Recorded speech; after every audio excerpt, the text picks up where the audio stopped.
Lepo pozdravljeni. Veseli me, da se mi je danes v pogovoru pridružila Urška Cvek, to je profesorica računalništva na Javni univerzi v Shreveport v Louisiani, kjer zaseda prestižno profesorsko mesto z področja bioinformatike. V današnjem intervjuju nam bo predstavila svojo študijsko in karierno pot ter svoje izkušnje iz akademskega in podjetniškega okolja. Profesorica Cvek, nam lahko na kratko predstavite svojo študijsko in karierno pot, kaj vas je spodbudilo k odhodu v tujino in zakaj ste se potem tudi odločili ostati v tujini? Definitivno moja srednješolska pot je bila malo drugačna kot običajno za Slovenca, ki gleda na fakulteto, ker nisem hodila na gimnazijo. Hodila sem na srednjo komercialno in trgovsko šolo v Kranju. Zelo veliko mojih sošolk iz 8. razreda se je odločilo, da so šle na ekonomsko srednjo šolo, ne?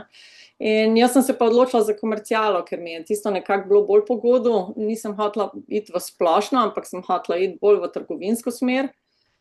Tako da potem, ko sem začela končevati, to sem razmišljala o fakulteti in sem šla na ekonomsko fakulteto v Ljubljani. Takrat jaz sem končala srednjo šolo leta 1990 in v bistvu kot prebivalka Tržiča sem bila malo preblizu za Ljubljano, da bi takrat dobila mesto v študentskem domu, tako da sem se vozila iz Tržiča vsak dan. In to je definitivno mi dalo eno drugačno perspektivo, ne? Ker moja pot je bila definitivno daljša kot pa tisti, ker so živeli v Ljubljani, in priložnosti so bile čisto drugačne za mene, ne? Ker ko je zadnji avtobus šel, sem mogla jaz iti domov, ne? Tako da ko sem bila v 3. letniku ekonomske fakultete, je bila fakulteta še vedno vključena v izmenjavo študentov skozi United States Information Agency, ki so financirali v bistvu 5 študentov vsako leto na študiju z Indiana University v Bloomingtonu. In sem se na to prijavila, ker sem si rekla, mogoče pa imam šanso, ne? Govorila sem takrat angleško že leta, ko sem pač v šoli jemala angleščino, ne? In sem si rekla, nič pa bom poskusila, ne? In tako da sem bila skupaj s še drugimi 4 študenti izbrana. In moja pot v ZDA se je potem začela v bistvu v 4. letniku izmenjave, kjer smo vseh 15 na Indiana University Bloomington končali 4. letnik, ne? In potem, to je bilo leta 93-94, in leta 94 sem se vrnila v Slovenijo in 1 leto delala potem mojo diplomsko nalogo, ker sem v bistvu raziskovala že tistega leta nekaj nenavadnega, pač prodajo preko interneta, ne? Takrat v tistem času je bila prodaja preko interneta nekaj čisto novega, internet se je takrat šele začel. In večinoma so bili ljudje pozitivni takrat do tega, recimo, ne? Ampak v končni fazi pa so vsi rekli, ja, kako bom pa jaz to vrnil, ne? Če mi ni prav, ne? Ker jaz bi rad to pomeril, ne? Ugotovila sem pač v bistvu, ne, prodaja čevljev preko interneta takrat še ni bilo nekaj popularnega, tako kot je danes to vse. Tako sem leta 95 potem dokončala svoj študij in sem se odločila, da grem na magisterij, da grem na MBA, da nadaljujem svojo pot, pač po ekonomski fakulteti to bi bilo največja, ne, najbolj pogosta izbira, tako da sem šla nazaj na University of Massachusetts v Lowell. Jaz sem se leta 95 spomladi prijavila tudi na še en program, kjer so financirali študij, in takrat so me izbrali, da bi šla lahko na Hofstra University za v bistvu vse stroške šolanja plačane, ne. In jaz sem pa takrat že spoznala, takrat, ko je bil še mojega fanta, ki je bil v bistvu študent na University of Massachusetts Lowell, ne, in jaz sem rekla, joj, kaj bi se mi lahko to preneslo z Hofstra na University of Massachusetts Lowell, in takrat so oni rekli, ja, pa to pa žal ne gre, ne. Tako da sem potem opustila to možnost in sem šla na svoje stroške študirati na magisterij University of Massachusetts Lowell, kjer je bil takrat moj fant, zdaj moj mož, tudi Slovenec iz Maribora. In potem sem naredila magisterij In med magisterijem, tem MBA programom, sem jaz začela delati kot študent v bistvu na assistantship, ne, da sem plačala lahko šolnino na šoli, pa sem dobila še nekaj denarja zraven za stroške. In takrat sem delala na zelo veliko raziskavah industrije, ne, in kako se je v bistvu razvila Silikonska dolina, kako se je razvila ta tehnološka dolina, ki je v Massachusettsu tudi, ne. In takrat sem uporabljala Excel. In Excel ni nikoli mogel narediti tega, kar sem jaz hotela narediti, ne. In mene je to neskončno motilo in je nekdo v šali čisto rekel, ja, pa zakaj se ne naučiš programirati, pa lahko sama to programiraš, ne. In jaz sem takrat rekla, ok, dobro, no, se bom šla naučiti programirati, bom imela 2 magisterija in to je to, ne. In tako da sem začela leta 97, potem sem dokončala MBA. Po 2 letih sem začela potem študirati računalništvo in to me je neskončno veselilo, ker sem lahko delala stvari, ki jih prej nisem mogla, ker sem lahko delala različne predstavitve podatkov, ki jih prej nisem mogla, sem lahko podatke sortirala takrat in to je meni bilo tako veselje, ne, da ni bilo treba vse spet na roko to delati, ne, pa s tistimi malimi programi not v Excelu. In potem sem leta 97 začela in sem srečala enega profesorja takrat na UMass-lowu, ko sem imela predmet algoritmov, ko je tak en obvezen predmet bil, in je rekel, ja, pa se ti boš jemala te izpite, ne, da potem lahko delaš naprej doktorat, ne, z računalništva. In jaz sem takrat rekla, pa kaj bo to meni, jaz imam tako že 2 doktorata, jaz tega tako ne rabim, ne. In on je ves čas mi govoril, ja, to je tako, kot če imaš denar v banki, ne. Imaš izpite narejene, pa če hočeš, lahko greš nazaj ali pa končaš takoj, niti pa treba, ker imaš določeno število let, da se vrneš, ne, kot študent. Tako da lahko začneš delati. In sem rekla, ok, dobro, no, potem bom pa naredila te izpite in sem opravila te 4 izpite, ki so bili potrebni, da se kvalificira za doktorski študij. In so mi v šoli neprenehoma ponudili mesto in so mi financirali v bistvu študij, ne, ker sem delala kot ta pač graduate assistant, ne, ker v bistvu delaš 20 ur, pa ti dajo za to štipendijo, s katero plačuješ lahko stroške šolanja. In tako sem jaz končala na poti proti doktoratu, ne. In jaz sem leta 2004 potem dokončala doktorat iz računalništva, tako da moja pot je definitivno nenavadna za nekoga, ki se ukvarja z računalništvom, ne. Jaz sem šla potem v bistvu iz ekonomije, z marketinga na računalništvo in to je bilo čisto neka drugačna pot in definitivno je vse mogoče, ne. Tako da jaz sem primer tega, da je definitivno vse mogoče, če se le vztraja pri tem, ne. Preden ste se pa pridružila javni univerzi v Schrevenportu, kjer trenutno delujete, ste pa soustanovili tudi podjetje Anvil Inc., ki se ukvarja z vizualizacijo podatkov in poleg tega ste pa delovali tudi kot raziskovalna asistentka na Inštitutu za raziskave, vizualizacije in zaznavanja ter v Centru za družino, delo in skupnost na Univerzi Massachusetts, kot ste omenila. A nam lahko predstavite malo še svojo izkušnjo glede soustanovitve podjetja in pa delovanja v njem?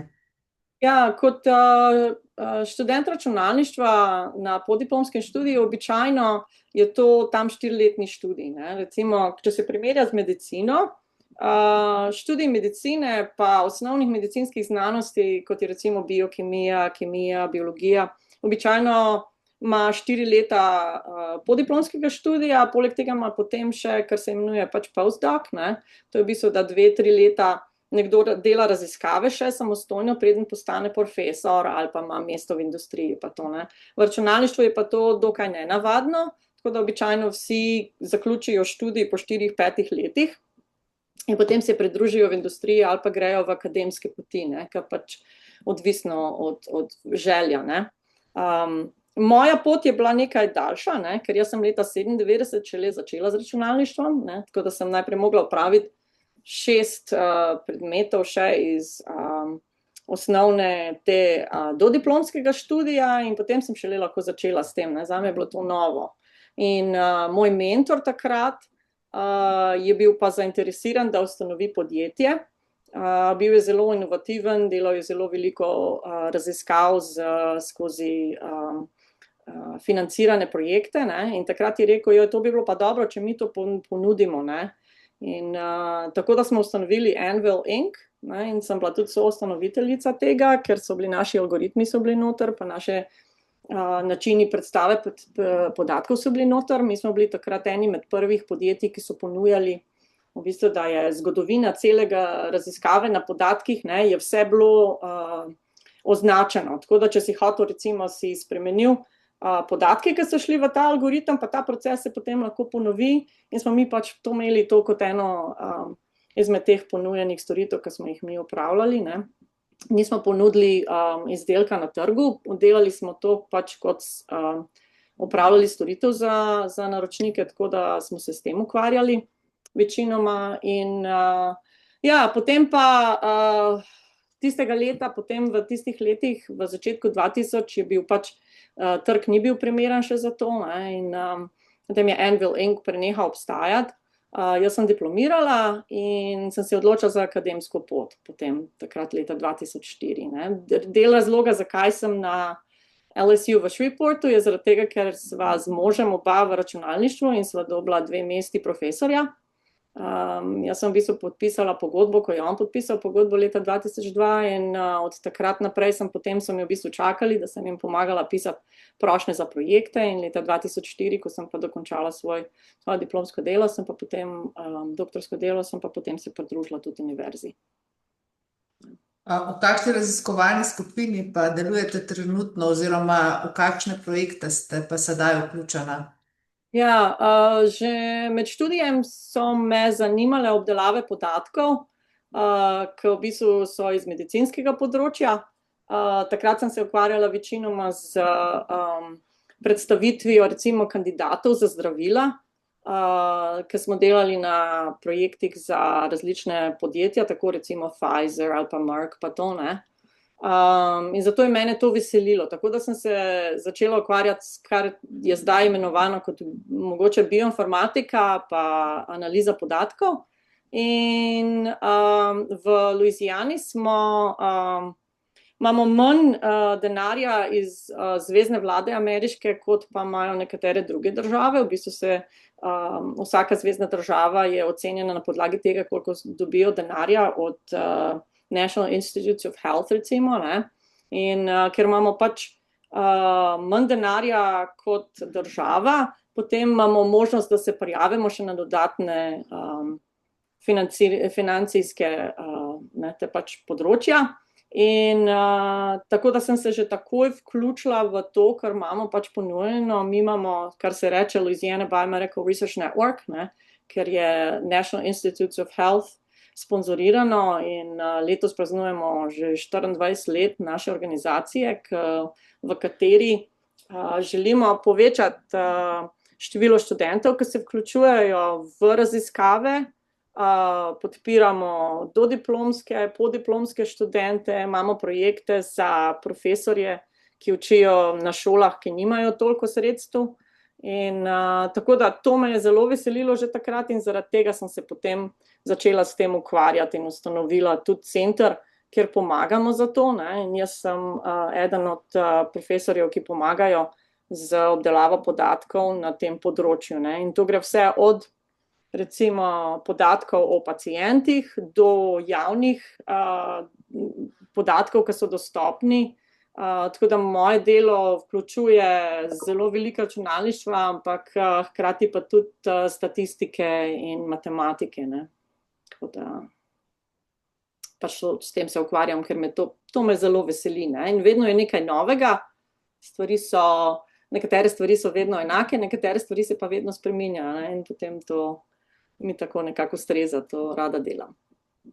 A pa ste morda uspela obdržati stike v Sloveniji oziroma a imate trenutno ali pa če ste imeli v preteklosti tudi kakšne povezovanja in sodelovanja s slovenskimi institucijami? S slovenskimi institucijami ne sodelujem veliko, ampak ker imam kot mesto profesorja, kjer sem, je 9 mesecev na letu, tako da običajno 2 meseca na leto preživim v Sloveniji. Poleg moje družine, ki je tu, imam pač vse sorodnike in vse še vedno v Sloveniji, tako da jaz sem zelo veliko v Sloveniji in moji otroci tudi uživajo, ko lahko pridejo, ne. Morda še za konec, ali imate kakšen nasvet za raziskovalke in raziskovalce, ki se razmišljajo o svoji karierni poti in naslednjih korakih? Definitivno rečem, prijavi se, ne. Če se ne prijaviš, ne moreš biti zbran. Nikoli ne veš, koga bodo zbrali in zakaj. Tako da, ne, recimo, meni je na tisti prvi poti, ko sem prvič šla v Bloomington, pomagalo to, da sem govorila angleško, ne. Recimo sem imela sošolce, ki so na zelo prestižnih mestih danes v Sloveniji, pa niso govorili angleščine kot prvi jezik in jim je to ni bilo v pozitivu, ne. Tako da prijavi se, najdi kraj in just pojdi, ne, ker nikoli ne veš. Najlepša hvala za sodelovanje v intervjuju in za deljenje vaših izkušenj. Mislim, da bo vaš pogled zelo dragocen za vse tiste, ki razmišljajo o raziskovalnem delu tako doma kot v tujini. Hvala vam.